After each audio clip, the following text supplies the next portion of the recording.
Hi, welcome with us today. We're excited to talk about some FBN digital tools aimed at looking for good product placement. And here with me today is Matt Meisner. My name is Brad Roberts. I'm a product marketing manager focused on seed and digital technology. Matt, can you give us a little background on yourself? Yeah, for sure. And thanks everyone for joining. My name is Matt. I lead our data science team here at FBN. So that's the team that is churning through all of the data that you all are kindly submitting, in addition to all of our soil, weather, topography, satellite data, things like that, and really trying to turn that into usable insights to help make decisions about your operation. That's great. Thanks, Matt. And I mentioned we're going to talk about product placement today. Products really require a little bit of management. You can't just slap on any product to any acre or any field. And so we're going to look today at some FBN tools that can assist you in identifying properties about your farms and your fields that can be helpful when you're trying to plan out where to plant your products. And so we're going to look at things like our map offering, soil breakdown, and some elements of our yield potential tool that can assist with this type of thought process. So Matt, if you don't mind, could you walk us through some of these? Definitely. So one of the first things to really consider when thinking about our product placement is really understanding field environmental characteristics. And there's many parts of that, right? So one aspect of that is the soil, right? And we pull in a lot of soil data to help understand how soil types vary across the field. Here we can see a field that has 3 different soil regions. We also pull in elevation and terrain information, which in certain areas can be a really, really big driver of in-field variation. Particularly love the terrain maps, which have these nice color codes to basically indicate areas that are relatively high or low relative to their neighborhood, right? So that can be really impactful in calling out parts of the field that are maybe on a slope or in a gully or someplace where water is likely to accumulate. And as we'll talk about in a second, that has a really big impact on the type of hybrids that you probably want to consider planting in that particular part of the field.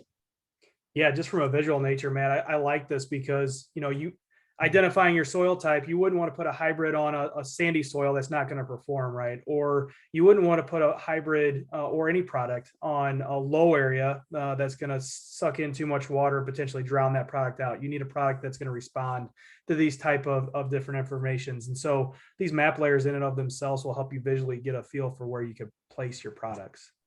Definitely. And we realize there's a lot of data to go through here. So one of the cool features that we offer is basically a tool called yield potential here that helps take into account all of these field specific attributes and then suggest the hybrids that would be a good fit based on the growing conditions on that field, right? So this is basically taking in all of our tens of millions of acres of real world farmer performance data, layering it in with soil, terrain information, weather data, satellite data, and a whole bunch of other stuff, and basically calculating, okay, given what we know about the growing conditions on this field, what are the genetics that are well adapted to these environments, right? And obviously there's future weather that is unpredictable, and there's the risk of all sorts of things going wrong, right? So it's not a perfect science, but at the same time, taking into account what we know about the field characteristics, what are the genetics that have the best chance at success, right? The ones that are most likely to be drought tolerant if you've got soil that is not likely to hold on to water, right? What are the ones that are most amenable to wet soil if your soil is one that's going to hold on to water, right? So all of those things have a really big effect on the hybrids that are going to perform the best, and yield potential is a really cool way to automatically churn through these massive data sets and highlight the products that are well suited to your given field.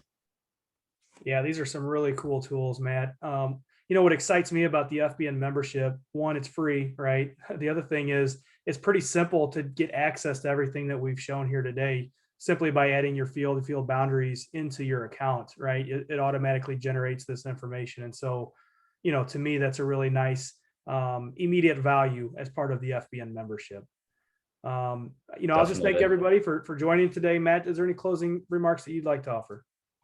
No, thanks everyone for your time. Appreciate your attention, and yeah, encourage everyone to contribute their agronomic data to FBN so we can keep powering some of our tools like this. Thanks for your time.